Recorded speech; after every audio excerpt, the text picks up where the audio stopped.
이 일사이명이면 바로 이 하나의 일을 가지고 이 말은 여기에서 말하는 사란 효를 말하는 것이기 때문에 384효를 어느 하나의 일에 고정지어서 효의 의미를 밝힌다라고 한다면 즉 지리불통이니 그것은 막혔다는 뭐냐?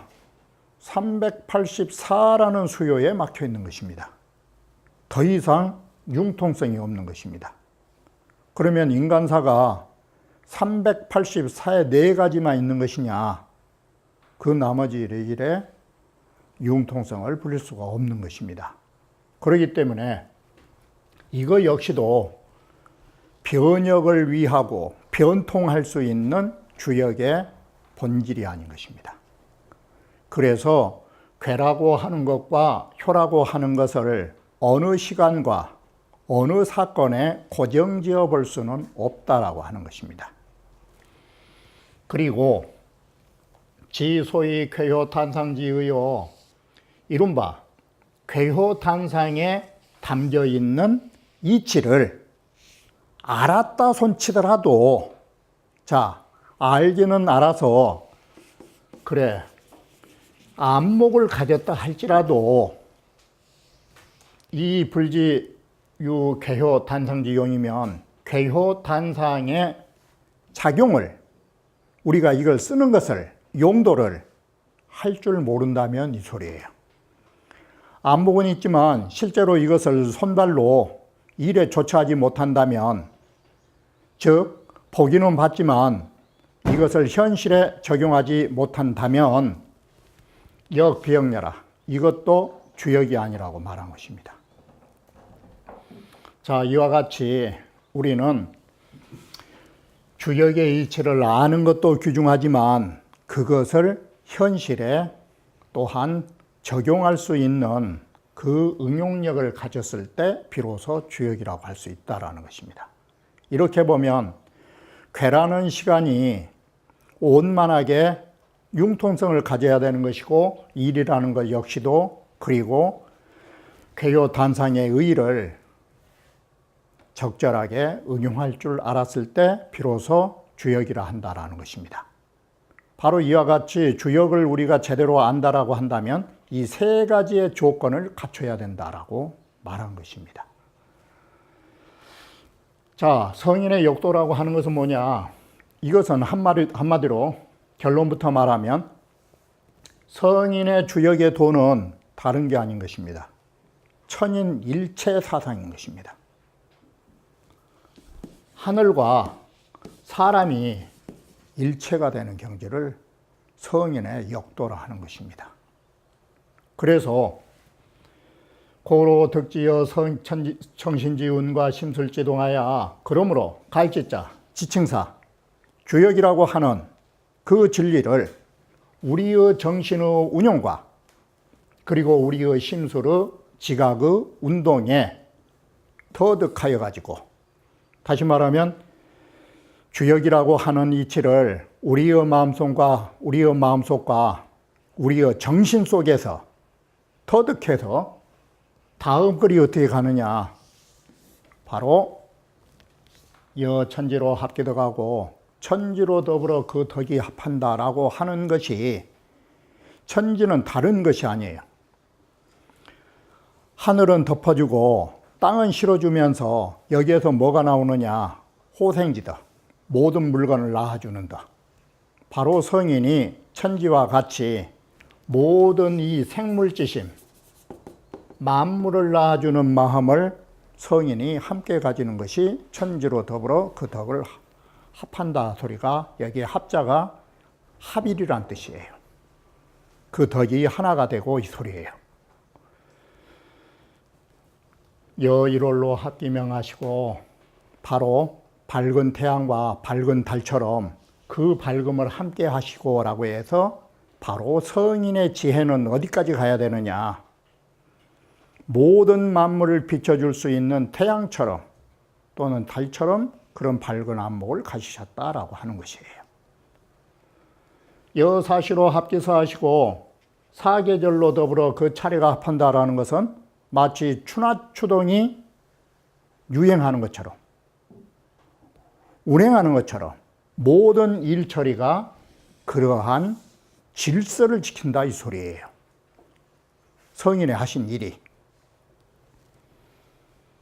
여 귀신으로 합기 기륭이라야 귀신으로 더불어 기륭을 합한다라는 것은 마치 신명이 모든 기륭을 아는 것처럼 성인 역시도 그 기륭을 아신다라는 것이에요. 여 귀신으로 합기 기륭이라는 말이 중용 같은 데서도 여러 번 나온 거예요. 이게 중용 같은 경우에는 귀신으로 더불어 그 기륭을 합해서 모든 기륭을 아시고 모든 데 처리한다 뜻이 뭔 말이냐면 바로 중용 23장을 보면 21, 22, 23, 24장이다냐? 자성명, 그 다음에 유천시성 21, 22, 23 23장 보면 지성은 여신이라 그런 거예요. 성인의 지극한 진실한 덕은 지성은 여신이라고 나온 거예요. 이게. 그래서 지성지도는 가히 전지가 나온 거예요. 지성의 도는 가히 전지라고. 가히서 앞날의 모든 것을 알 수 있다가 이게 여 귀신으로 합기 기륭처예요. 중용에 나오는 데가. 바로 이렇게 해서 성인이라고 하는 것은 그래서 성인은 기륭을 아실 적에 점을 쳐서 아신 게 아니에요. 바로 지성지독으로 하는 것이에요. 이게. 그래서 지성지도는 가히 전진이 국가장에 필요 정상하며 국가장망에 필요 요월하야 그 구절이 여기에 해당되는 거예요. 그래서 성인이라고 하는 것은 바로 성인 자체가 주역이 되다 보니까 바로 성인 자체가 점이다 이렇게 생각하시면 돼요. 이게. 이와 같이 천지의 생물지심 그리고 일월과 같은 밝은 슬기 그리고 모든 사서와 같은 질서 그리고 기륭을 알 수 있는 이러한 등 네 가지를 갖춰야 연후의 가히 위지 지역량이라 바로 주역을 안다라는 것은 어디까지 가야 되느냐. 주역과 하나가 됐을 때 가능하다 이 소리예요. 이것이 다른 말로 하면 천인일체사상이에요. 이게 하늘과 사람이 분리되지 않는 상태예요. 이렇게 해서 천지와 같은 덕을 가졌을 때 바로 이 성인의 주역의 도를 다했다라고 할 수 있는 것이며 아울러 여천지로 합기도 가시고 여일월로 여기 네 구절은 어디서 나왔냐면 건괴 문헌 구호에서 나온 부분이에요. 이게 바로 성인의 덕을 가지시고 성인의 지위에서 정치를 한다라는 것이 뭐냐. 그걸 말할 때 공자가 이 구절을 네 구절을 인용한 것이에요. 진정한 성인의 천자라는 자리에 올라갔을 때 어떤 정치를 하는 것이 그야말로 성덕성이냐라고 하는 것이에요. 거기에서 요 하는 것은 이 성인의 덕에 거기에 걸맞는 성인의 지위에 있어서의 바로 통치의 조목을 이 네 가지를 말한 것이에요. 이와 같이 성인이 최고의 지위에 가서 최고의 통치의 역할을 했을 때 어떻게 보면 성인으로서의 최고의 주역의 도리를 다했다라고 말할 수 있는 것이에요. 이것이 바로 성인의 역도예요. 이것이. 자, 바로 우리는 궁극적으로 주역을 배워서 어디까지 가는가를 여기에서 제시해주고 있는 것입니다. 바로 여러분들은 인간이 아니라 바로 천도와 하나가 되는, 중용에서 말하는 소위 지성지도, 지극히 진실한 도, 거기까지를 가서 천리와 하나가 되는 것. 이와 같이 천리와 인사가 하나가 되었을 때 주역이 가지고 있는 책으로서의 주역의 원리와 일치한다라고 생각한 것이에요. 이게 주역의 궁극적 목표로 본 것이에요. 그러므로 우리 공부하는 사람이 주역을 그러면 어떻게 배워야 하느냐, 이것을 마지막으로 제시해 준 것이에요. 자, 이렇게 우리는 천도와 인사가 하나 되는 성인의 덕에 성인의 지위에서 통치하는 것, 이게 최고의 성인의 주역이에요. 그렇지만 이건 너무 최고의 경지예요. 그래서 우리는 이 최고의 경지를 가기 위해서는 어떤 것이 필요하느냐. 자, 우리가 여천지로 합기덕하고 여귀신으로 합기기룡하면 좋지만 우리는 이렇게 안 되는 거예요, 한 번에. 그래서 뭐가 필요하냐면 역지육에난 역지이형자야오, 주역에 있어서 64개의 괴상이 있는 것은 주역에 있어서 이미 보이는 것이에요. 이게 우리는 안 보이는 것을 알기 위해서 보이는 것부터 가까운 데로부터 접근을 해야 되는 것이에요. 우리의 군자지도라고 하는 것은 항상 가까운 데로부터 먼 곳으로, 그리고 낮은 곳으로부터 높은 곳으로 올라간 것이에요. 바로 이미 우리가 볼 수 있는 것들, 그리고 주역에 효가 있다라는 것은 괴지이현자야라, 64개가 이미 나타난 변의처로 볼 수 있는 부분인 것이다. 그래서 이현자는 이미 보이는 64개와 이미 나타나 있는 384효는 가히 지연이연이와 이 말은 바로 괴사의 말을 가지고 이해해 나갈 수가 있다, 이 소리예요. 지연이. 그리고 그 담겨진 이치를 알 수 있는 것이고. 그러지만 자, 미현자는 바로 이 괴가 가지고 있는 그 이치와 효가 가지고 있는 보이지 않는 구석, 바로 앞에서 우리 항상 말했듯이 책이라고 하는 것은 보이는 부분과 보이지 않는 부분을 동시에 가지고 있는 것이에요. 이게.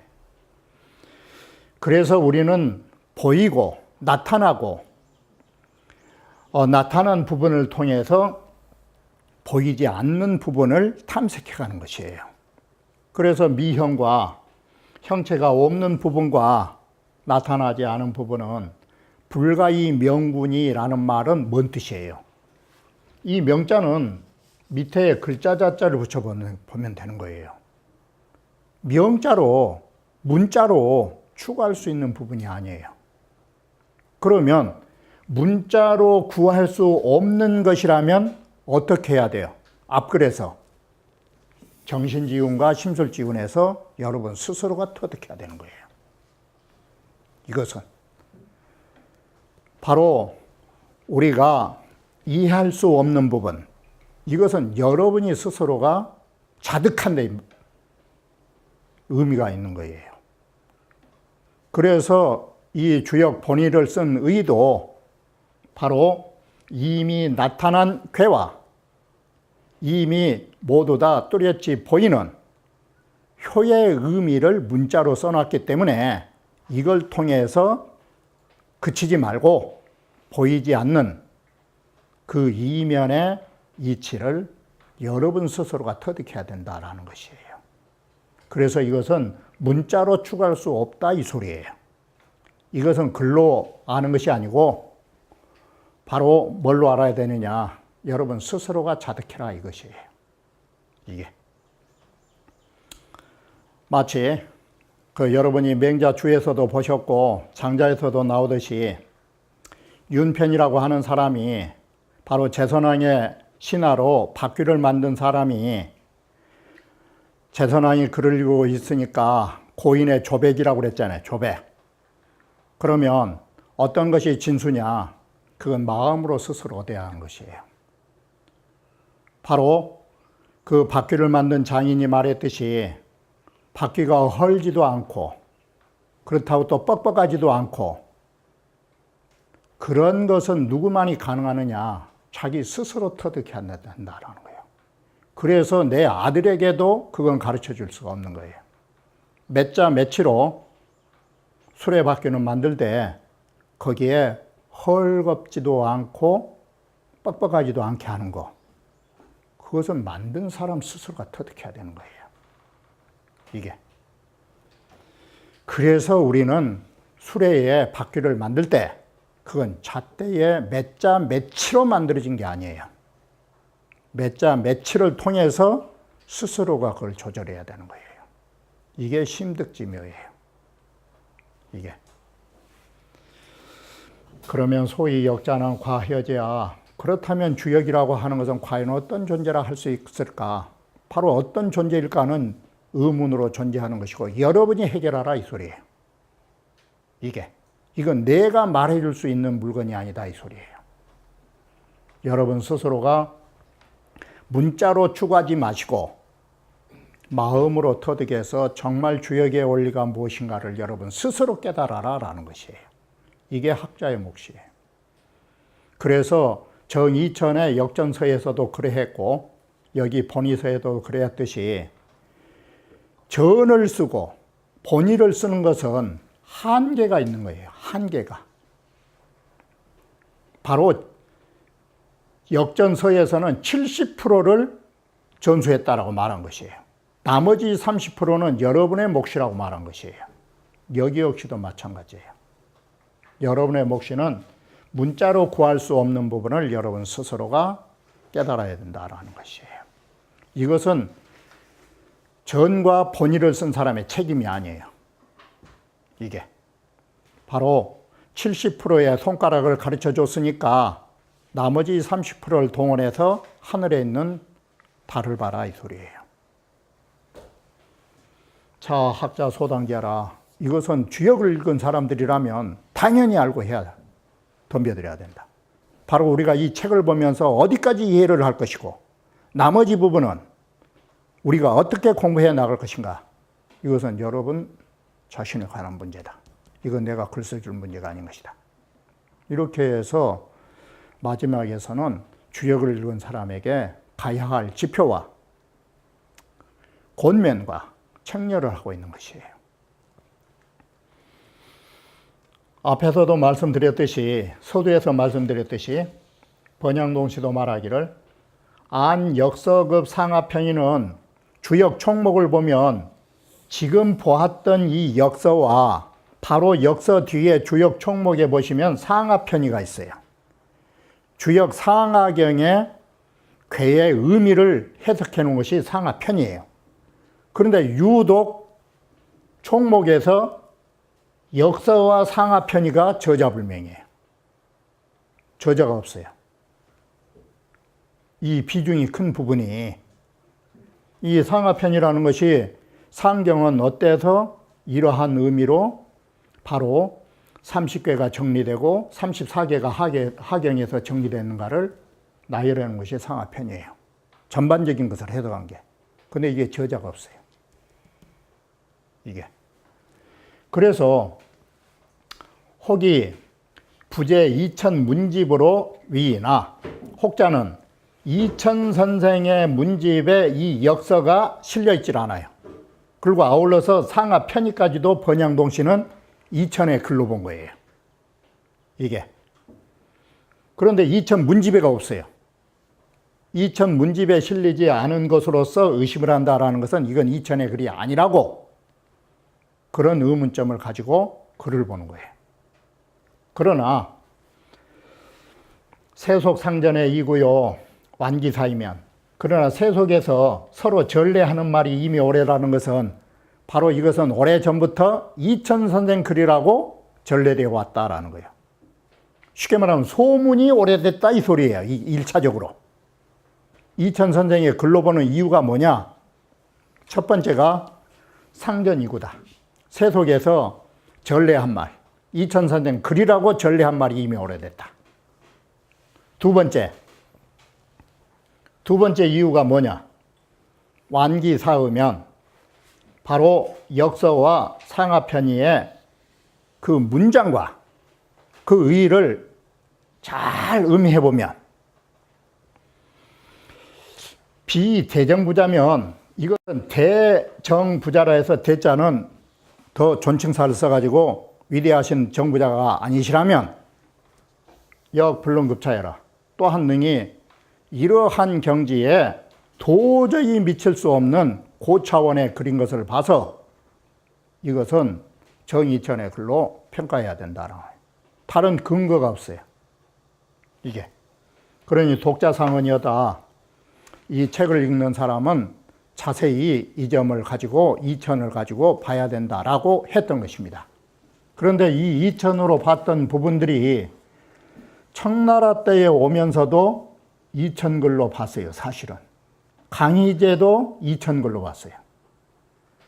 이게. 그런데 이 글은 여러분들이 사고전서를 보시면 주역 본의가 있어요. 주역 본의가 주자가 쓴 본의가 따로 한 권이 있어요. 이게. 거기에 서문에다가 이 서문을 써놓은 거예요. 주역 본의 첫 부분에다가. 그래서 거기는 주자의 글로 본 것이에요. 그리고 주자의 글로 성리 군서라고 성리의 많은 책을 성리 군서 구해라는 책이 있는데 이 성리학의 많은 책들을 이 군서 구해라고 이 구절로 해석하는 이 해설서가 있는데 여기에서도 주자글로 봤어요. 이처럼 이 주역 본의서는 주자글로 할 때는 주역 본의서예요. 이게. 그런데 이천글로 쓸 때는 본의서란 말을 안 써요. 역서라고만 써요. 바로 이 글이 이와 같이 애매한 점을 가지고 있는 것입니다. 그래서 처음 말씀드렸듯이 이것은 우리가 이 의문점을 가지고 있는 부분을 의문점은 이 의문점대로 우리는 전해야 되는 것입니다.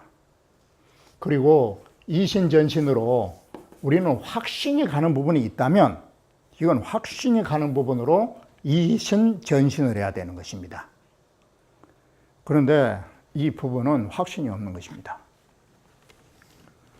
방금 여기에서도 보셨다시피 소문이 그랬다. 소문이 오래된 전부터 이건 이천선생 글이라고 했다. 그리고 내가 그 글 뜻을 보니까 이 차원이 이천선생 아니면 쓸 수가 없는 것이다. 이게 이천글이라는 근거예요.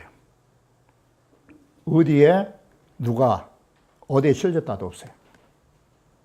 그리고 이 두 부분의 글들이 이천정서, 이정전서에도 없고 주자대전에도 없어요. 이게. 이러한 의문점을 가지고 있다는 것을 여러분이 인지하셔야 되는 것입니다. 왜 우리가 여기에 의문을 갖느냐? 주자께서 평소에 서문을 쓰시면서 주자 이름을 안 쓴 적이 없어요. 이게. 주자의 모든 글들이 서문을 쓰시면 언제 스스로 썼단 말을 안 밝힌 책이 없어요. 그러나 유독 여기에 밝히지 않은 이유가 뭐냐라는 거예요. 그리고 설령 안 밝혔다면 최소한 어디 문집이라도 한 군데 있어야 될 거 아니에요. 없어요. 이게. 이천 선생도 마찬가지예요. 이천 선생의 평소 글 쓴 솜씨를 보시면 전부 다 언제 썼다라는 것이 명확해요. 그런데 여기는 썼다는 것도 없고 언제 썼다라는 연호도 없고 이름도 없어요. 이와 같이 우리가 추측을 한 것이에요. 이러한 점을 우리가 이천 선생의 글이니 주자의 글이니 그렇게 해서 추존한 것은 좋지만 우리가 추존하면서도 거기에는 근거가 모호하다라는 점, 그리고 청대까지도 양자의 이천 글이니 주자 글이니 의견이 나뉘고 있다라는 사실, 이 점을 아셔야 할 것입니다. 그러면 다음 강좌에 이어서 다시 말씀드리기로 하겠습니다.